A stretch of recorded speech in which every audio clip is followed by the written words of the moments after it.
Welcome to the Mind of Moguls podcast, where we talk all things mogul and what's on your mind. Let's go. Hey, y'all. Hey. Welcome back. Welcome back. I am still hype about the Her Jazz Wind Down. No, that was so good. It was so fun. so fun. All the vibes. How was your day today? It's been good. It's been busy but good. What about yours? Good. Yeah.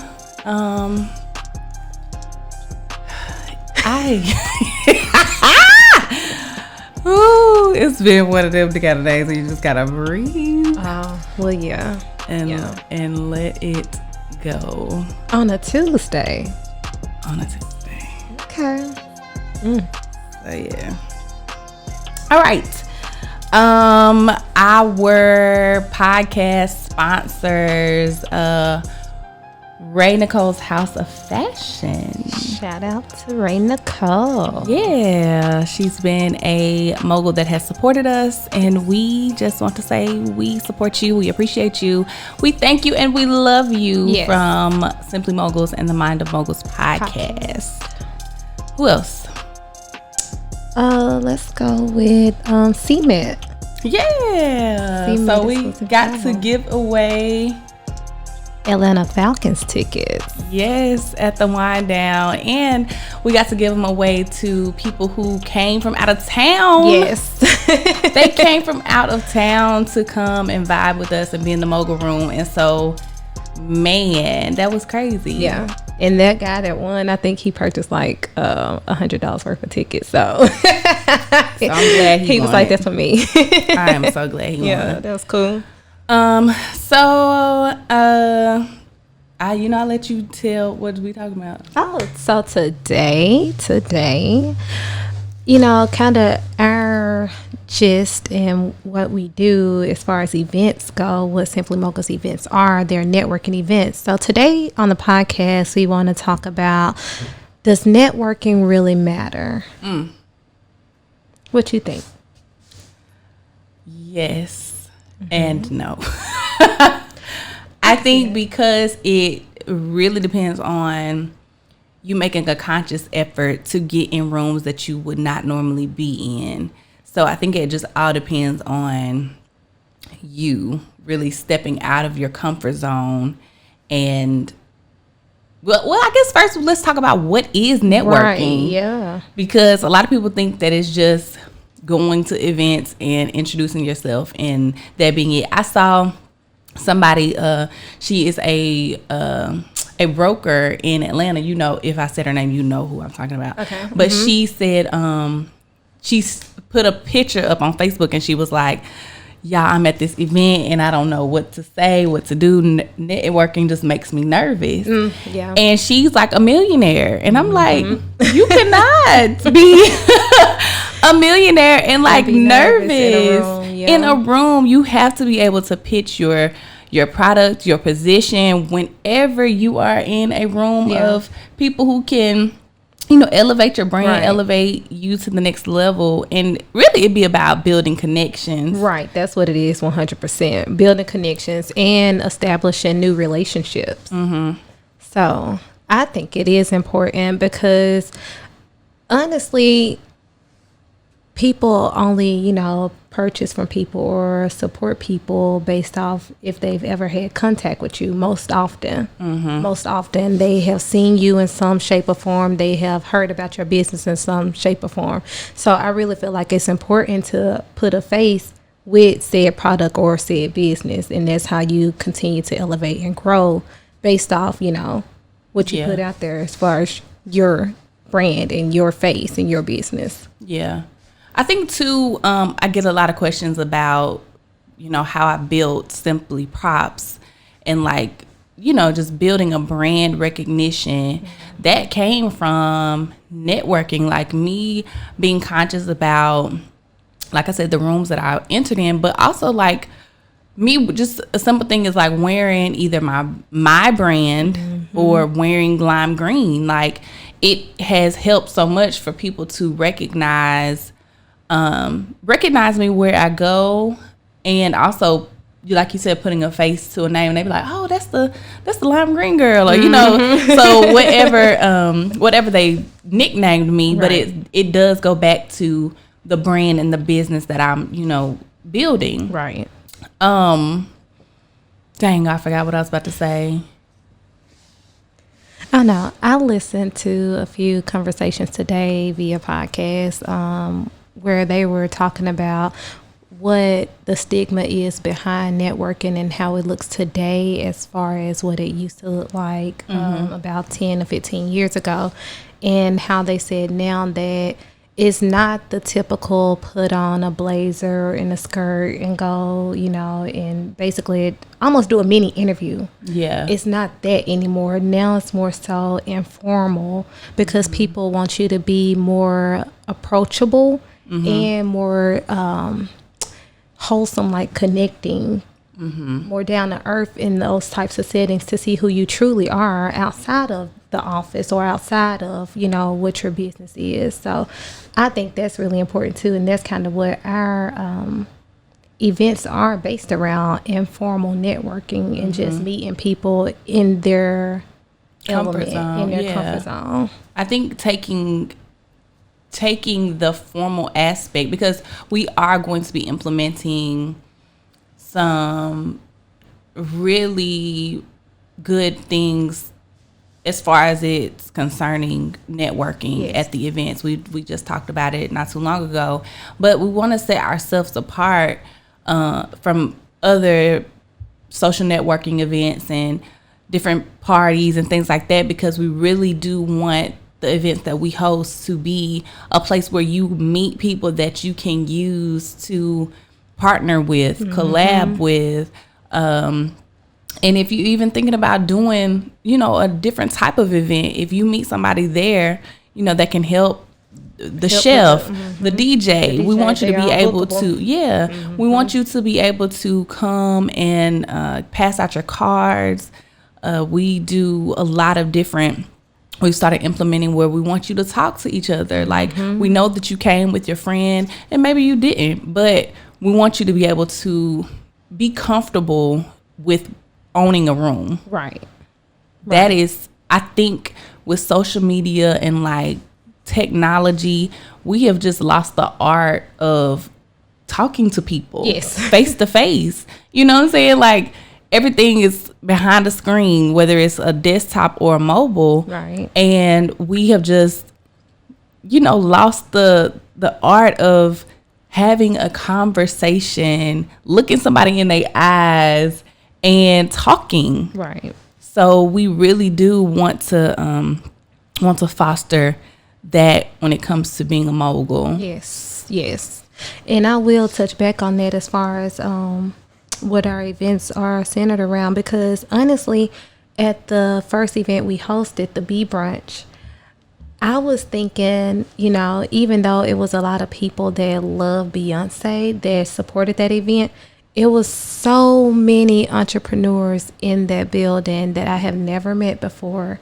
And I made connection just based off seeing them at that event. Like, oh, wow. Okay. We had some people that own different podcasts. We had people that had been singers, like had albums. We had people that made different types of candles.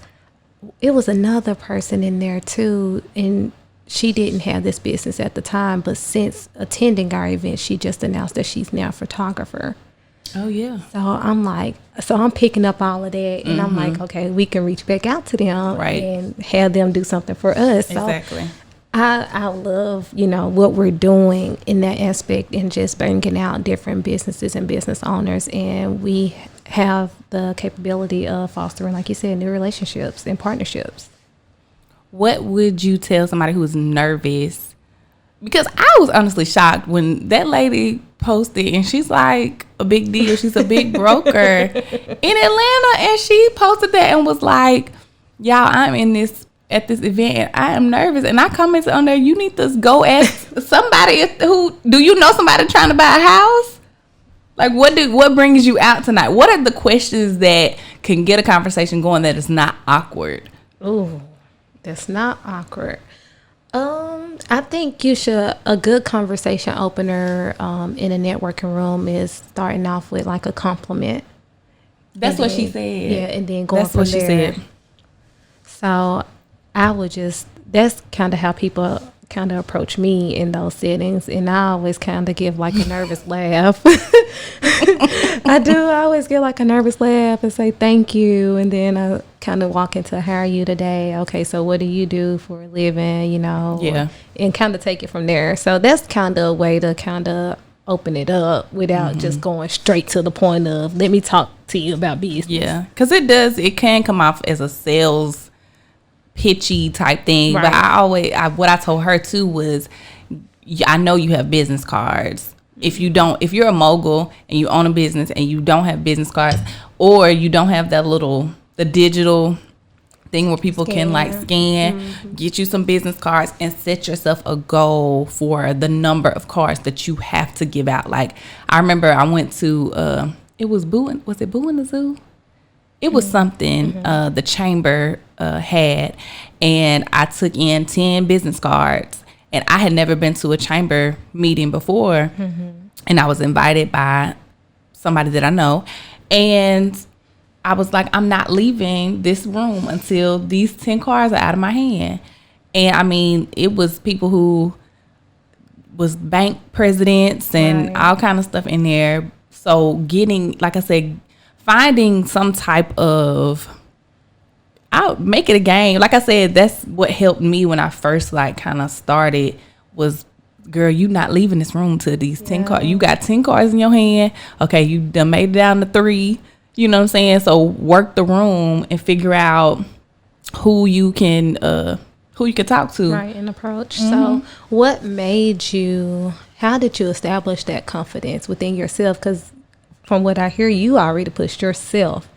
So what absolutely. Can you say gave you that motivation to go in that room like that and help you set that goal? Having a business. Okay. I just don't think I don't think it's possible to build a successful business without talking to people about what you do. No, I agree. I do agree. So either I'm going to push myself, I'm going to meet people, ask, if there is an event that I can be a part of, how can we work together? Who is your events manager? How can I contact them? I'm available, for custom work, things like that. And then, you'd be surprised how many people actually like will reach out and be like, I met you at so-and-so. Right. But I think, like I said, it's just, girl, when them bills start rolling in, you better, girl, you got to figure it out. Like, what am I doing to, help pay bills, because Simply Props got its own rent, my personal home has a rent, and this podcast studio has a rent. So guess what? I'm out here hustling, trying to talk to people, get people in this studio, also get people to book the marquee letters and props, because them bills come every 30 days and they do not play. No, yeah. So, you know what I'm saying? It's having a business make me be like, okay, yeah, I'm confident. This is what I offer. Right. This is what I do. And also it boils down to knowing that I have something that you need. Yes. So it's kind of like a win-win once you get out of being nervous, because put yourself in a position of, they probably nervous too. Right. You know what I'm saying? You don't never know what people are in their head about.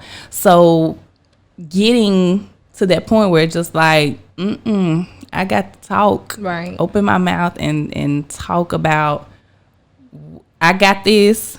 You be having events, you need this, and this is why. These are the benefits. Yeah. So I think that's really good. That's one thing that I struggle with. I struggle with the fear of putting myself out there, and how does it look when I put myself out there.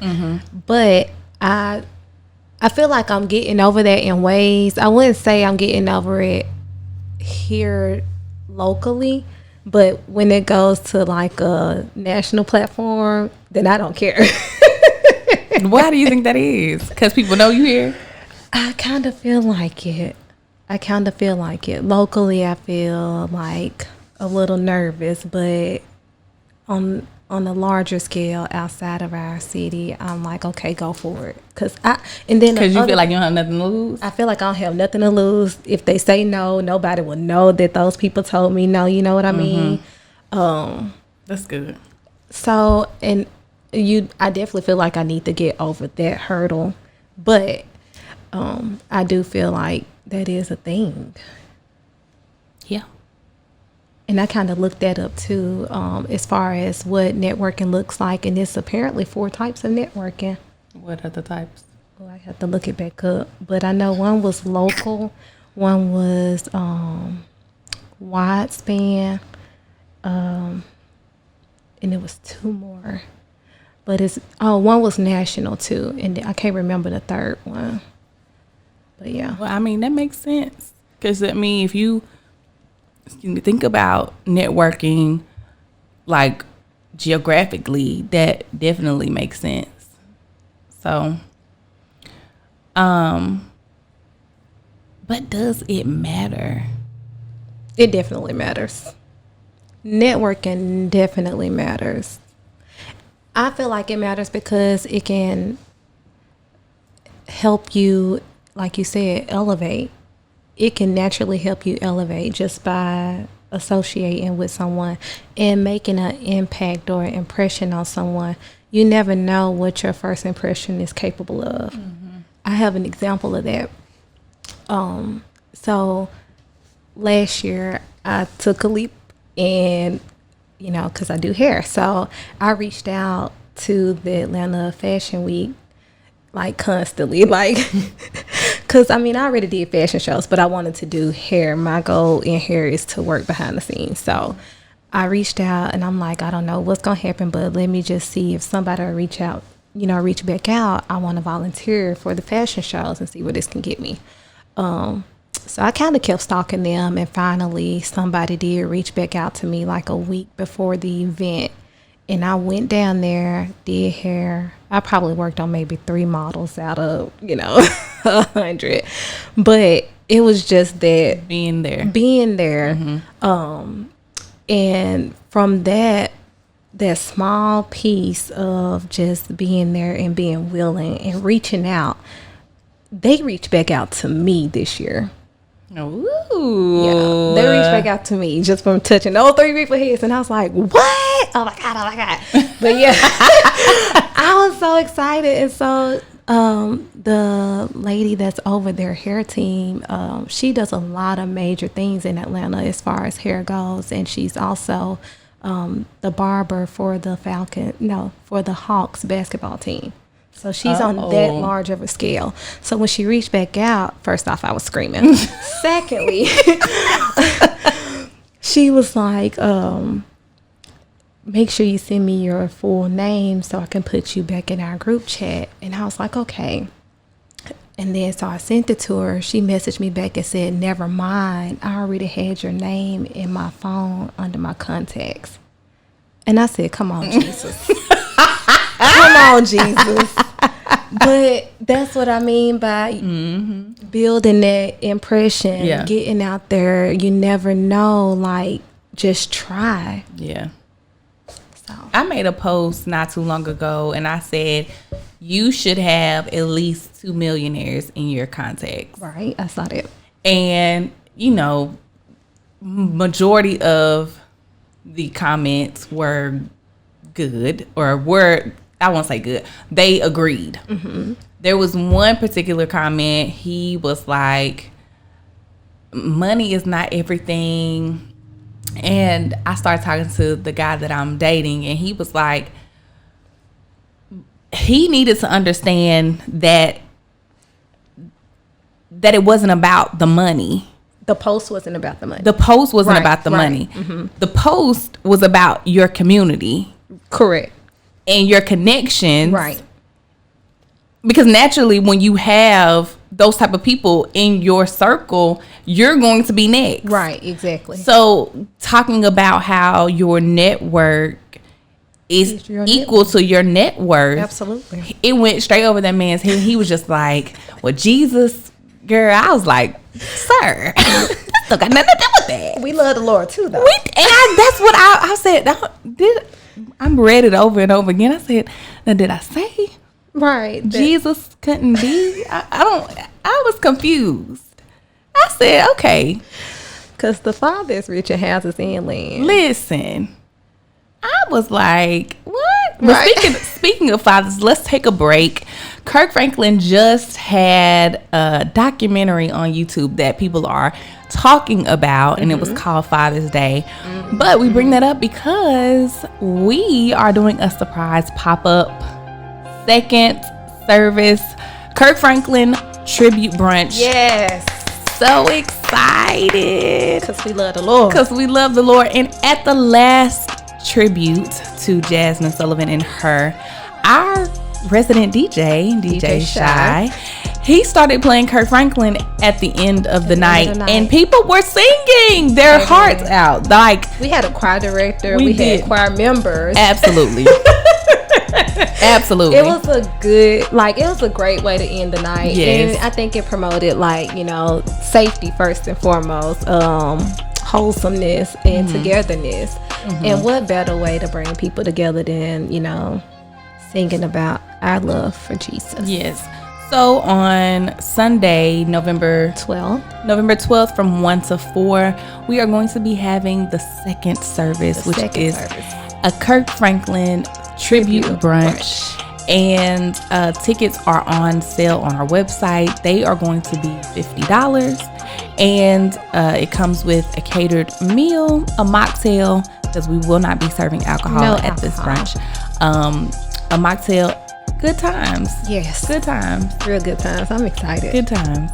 So DJ Shy, he will be playing all of Kirk Franklin's hits all the way back from Do You Want a Revolution? Yes. Stomp.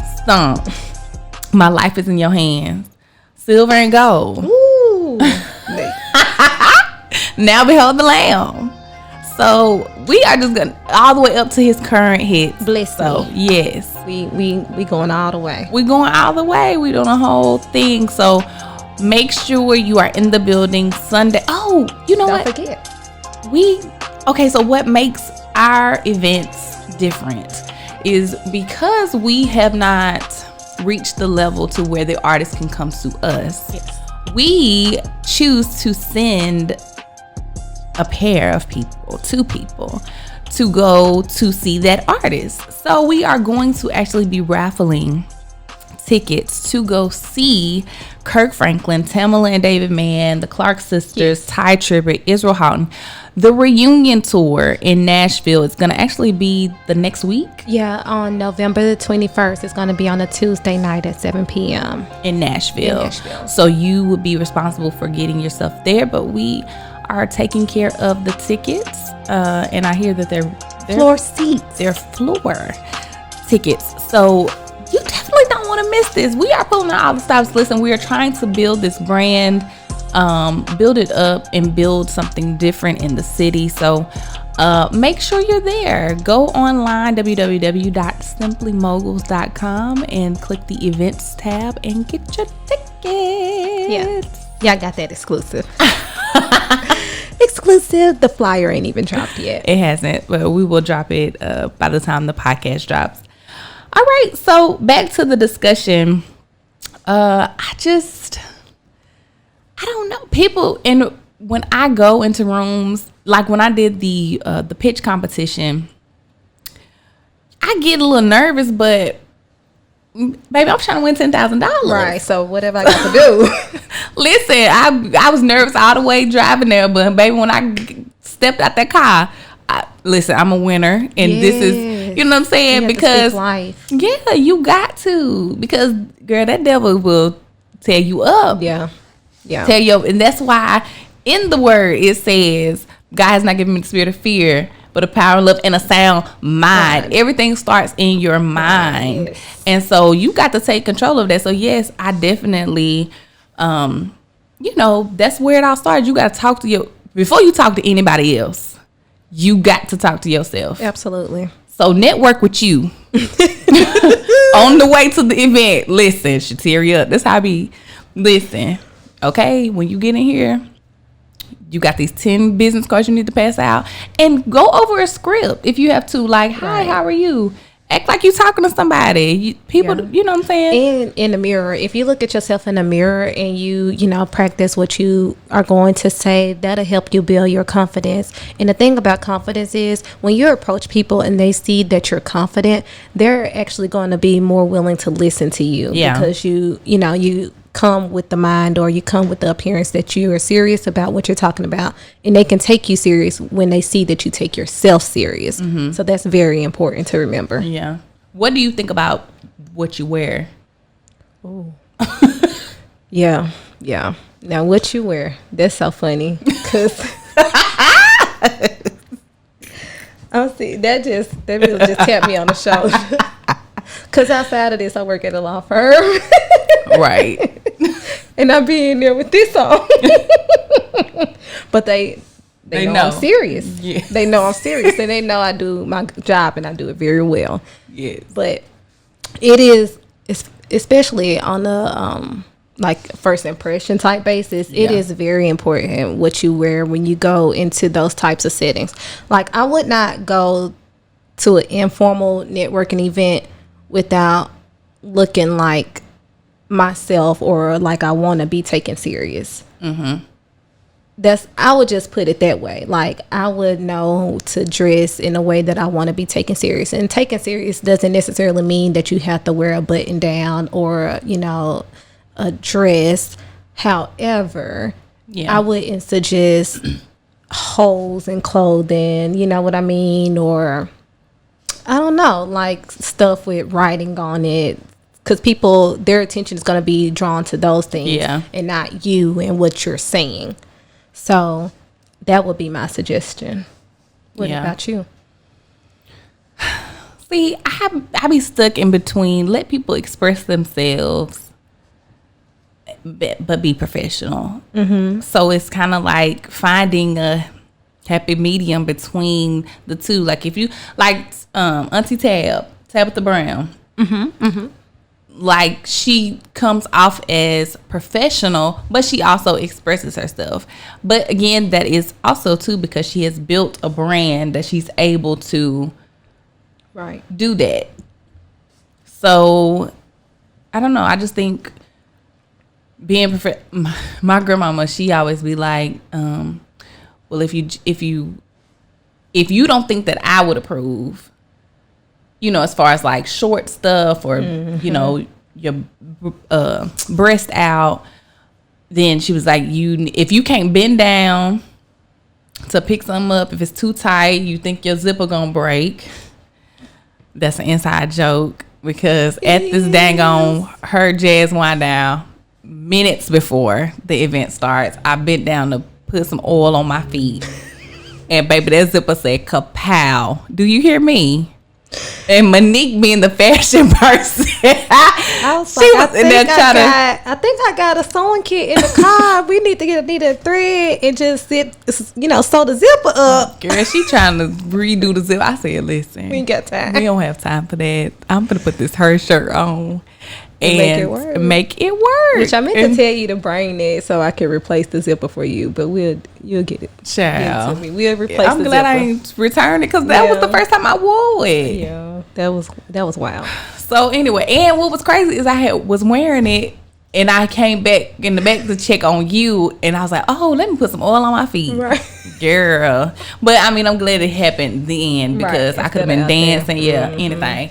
But yeah, my grandma would say, girl, if you can't bend down and pick nothing up without you thinking your zipper gonna break, without it being too tight, you can't sit down. Like, make sure you do a sit test, before you leave home, and walk. Like, check your shoes, make sure your heel is good, and all kind of stuff like that. Right. I think it definitely helps with confidence, because when you look good, you feel good, you're confident. And you're able to really talk about what it is you do with confidence. Like, if I don't look the best, then I'm going to be like, I'm going to sit down. Right. So Yeah. When you don't look your best, you don't feel your best, and you don't want to be seen. That's kind of natural. Mm-hmm. I will agree to that. Yeah. So, I don't know. Why would you say, okay, what way would you say networking has helped you in life as of today?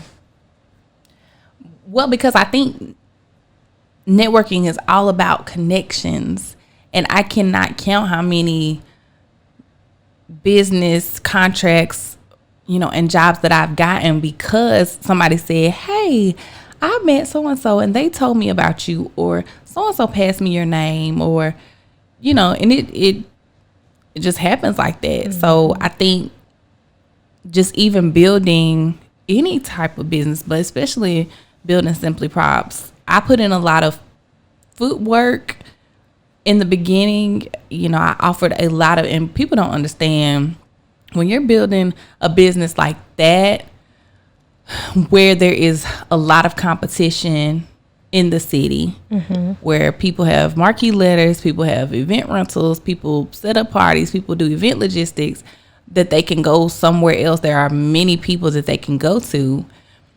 When you're starting a business out like that, I was offering pro bono setups. Mm-hmm. Just to get the pictures, just to say I worked with you. Right. And so the next time that you need something done for your event, you remember, Simply Props did this for free, so let's reach back out. Right. And maybe I'm not going to do the next one for free, but it's the simple fact of building that relationship. Right. And sowing that seed. And sowing that seed. You sowed a seed. Yeah. So I think networking goes beyond, like, I'll say it like this. Whenever I'm thinking about networking, I always ask myself, what can I give to the relationship or to the conversation? And then what can I get? Yeah.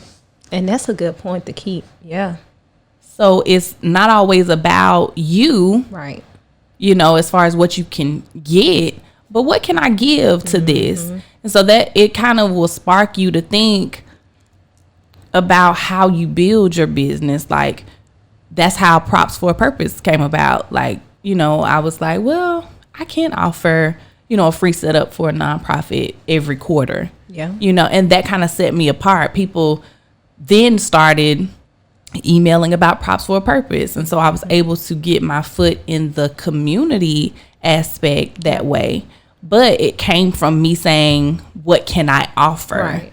Like, instead of just going in places networking for the sake of, who can I meet? Right. What can I get from this person, or how many contacts can I get? No, it has to go both ways. Yeah, it definitely has to be both ways. Yeah. I definitely agree. That's really awesome. Mm-hmm. Well, I don't know. I really, really like that though.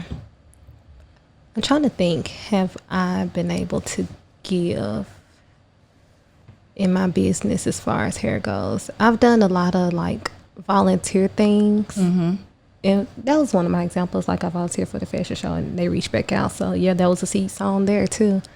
Because that is, volunteering is a type of networking. Right. It sure is. You're building community, building relationships. 100%. Definitely. Basically, when I walked in that room, it was full of makeup artists, and other hairstylists and models. Mm-hmm. So everybody was in there like, give me your Instagram page. Let's swap Instagrams. Let's keep in contact. And that simple meeting in that simple room went a long way too, because they, of course, the people that I work with tag me in everything that they posted, and like reach back out to me later on for different things, and it just kind of helped build. So I don't know. I think it's really good. It's very collaborative. And do you think they? I was gonna say, do you think they do that locally? Do here? At one event that I went to, that did happen. I volunteered for a fashion show here. Mm-hmm. I have volunteered for a few fashion shows here. Now I think about it, Lord. But yeah, that has happened on that aspect. Now, as I sip this wine, do you drink when you network? Yes, Not always. I think it just depends on the room that you're in. Mm-hmm. I think it depends on the room and the setting. I don't think it is bad if you do or bad if you don't. I know here in Chattanooga, a lot of networking takes place at bars downtown. Mm-hmm. A lot. So I think that's probably one of the best places to go to network. Just being honest. Mm-hmm. So not even necessarily being a structured event for networking. I can't say that'll be the best, but I think it'll be good. I think not here. Here. So the city is is the problem. The city is the variable. Yeah, it can be, unfortunately. Yeah. Yeah. I see it. Some good comes out of it. I will say that some people with the right mindset, they do, network with the, right attitude and with the right intentions. Mm-hmm. And then there are some that do not. And that's going to be everywhere you go to, though. Yeah. That is going to be everywhere you go. Because some people go to networking events just to see what ideas they can steal. Ooh. And it's nothing you can really do to stop that, So there Steal? is. Jesus. They do. You'll be like, oh, that was my idea, That does happen. Mm-mm. But in that, there's always still room to grow from that. Mm-hmm. Because that's like saying because there is a Starbucks, there couldn't be a Dunkin' Donuts. This is true. So even when you do see your idea or something that you came up with being used by another individual, that should not stop your flow, or that should not deter you from going after your dream at all. Period. Just keep going, keep working at it. And I say still put your product out there. Me too. Absolutely, because there is room for everybody. Room for everybody. And I think that be the, oh, Jesus. Okay, let me gather my thoughts. Because I be really struggling with people not taking my ideas or like, and I think too, that's why, okay, so I don't want to say that. So I did an event and my godmom was like, you need to do that again. Like, it was successful. People was asking about it, blah, blah, blah. And I was just like, I am so creative that I be like, oh, once I did it once. You don't want to do it I don't want to do it again. What's next? Yeah. You know what I'm saying? Yeah. So, and then I'd be John Brown if it don't pop up again. Not by me, but right. Somebody else will. And that's not to say that like nobody can do a certain theme or a right. certain whatever because of another person did it. Right, right. But it just be like, that's real similar. Yeah. So real. How does that make you feel as far as, let's say, if this is some business that you work with, in a sense, is that what gives you that stigma about seeing it, in a sense? Or do you just feel like because it's a similar idea? I don't know. I feel like it's because it be similar. Mm-hmm. But it's not even like similar. It'd be like the same. Like similar I'm okay with. Yeah. But the same, like it's a difference between similar and the same. Yeah. So Agreed. I don't know. But I guess that I don't know. I think personally in business, that may be something that we all, struggle with to an extent. You just have to kind of, like I said, Starbucks and Dunkin'.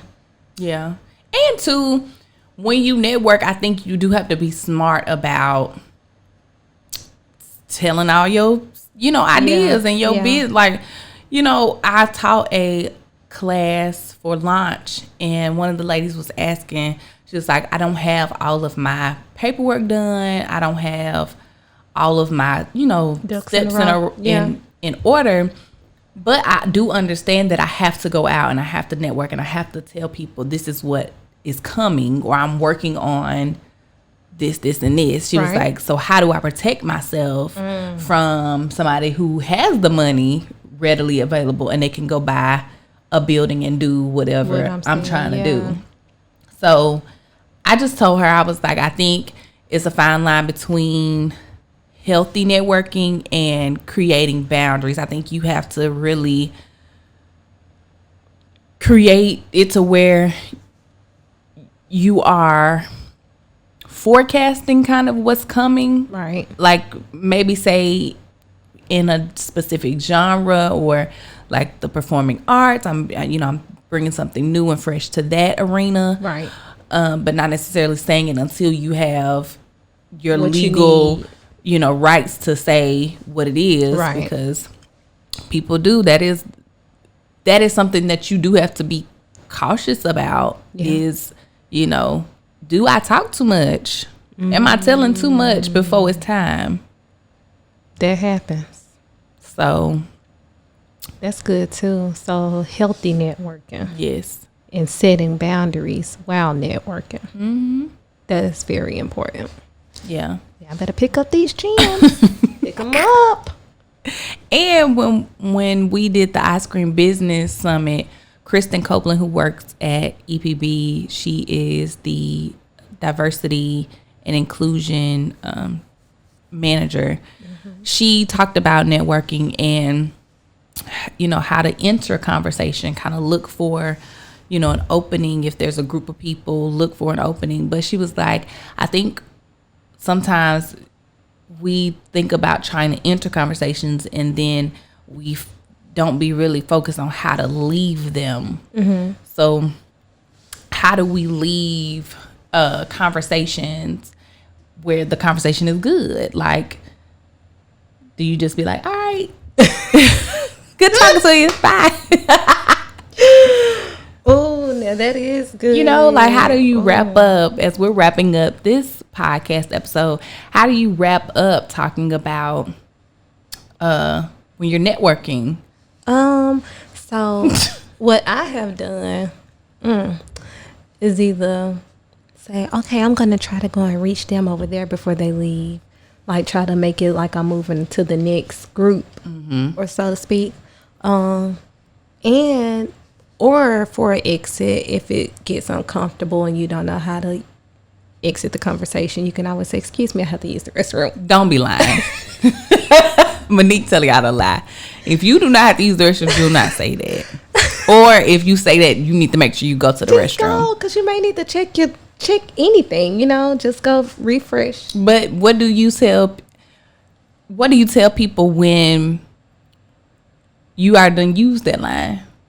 Oh, if you done already use that line, you just go to the next room. Let me go talk to some more people. You can't keep saying I gotta use the bathroom every time. You can't keep saying I gotta use the bathroom. But I'm saying, I see a group of people over there I want to connect with too. It was great speaking with you guys. I hope we connect in the future. Yes.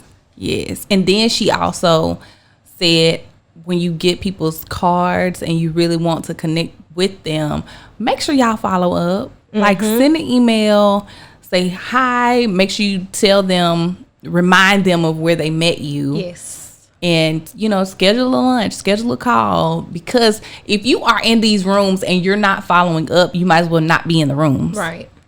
So make it a point to be in the rooms, but also follow up when you leave the room. Because that's the connection, and that's how you build that network, because networking is building a lasting relationship. If you don't build a relationship from it, then it's really not even networking. Yeah. So you just met some people and had some conversations. But if you don't walk away with the intention following up, like she said, and then, you know, building said relationship to potentially be something bigger later down the line, you can do it right.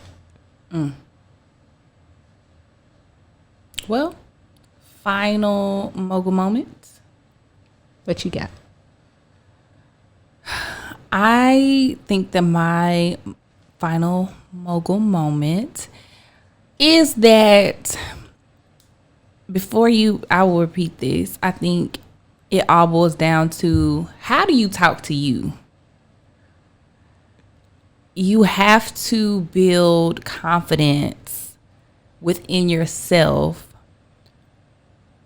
and in what you do before you even talk about, and because I think it goes back to, like, it will uncover weaknesses or what you think are weaknesses in your business if you're not comfortable talking about it. Right. You know, like, if you're not comfortable with saying my business is the best, this, and this, why are you not comfortable saying that? Like, why do you not believe that? What weaknesses in your business do you have to work out the kinks on before you arrive at that confidence level to be able to work a room the way that a mogul should work a room? Right. So I think my final mogul moment is build the confidence in you so that you can work rooms the way moguls should. I like that. I think my final mogul moment would be healthy networking. Mm-hmm. Be mindful of what you're saying, how you're saying it, and, you know, set those boundaries to protect you and your business while you're networking. Oh, I do want to go back though. How do you feel when you are the only brown mogul in the room? Because I think that be the only brown mogul, the only woman mogul. I think when you are the minority in a big space or in a room, I think it does play in your mind, like, okay, what, you know, right? Am I supposed to be here? Yeah. But I think if you're in the room, in every room that you're in, you're supposed to be there. You're supposed to be there. You have what it takes. And if the opportunity hadn't presented itself, you know, you wouldn't have had it. Right. So I think, like I said, going back to building confidence, you can look at it two ways. Like, oh, shoot, I'm the only woman, brown mogul in this room. You can say, oh, shoot, I'm the only woman, brown mogul in this room. So guess what? They're going to remember me. Right. That's me. Seriously. Because when I got my position at the firm, I was the only brown. And I'm still currently the only brown. And at the time, when I initially started working there, I did a part-time too at the Mountain View Nissan downtown. And I was the first brown receptionist. So it was, I take pride in that. I think it says a lot. And when you're in those types of environments, you have to be confident and you have to know who you are, and don't use it to your advantage. Don't just be who you are effortlessly, and don't use that in a negative way, because it can go left real quick. So just, do what you're there to do, be 100% your authentic self, and just, perform at your highest level, because you are that one. But okay. So, in closing, thank you guys for joining us on the MindofMoguls Podcast, where we talk all things mogul. And what's on your mind? We'll see y'all next time. Bye.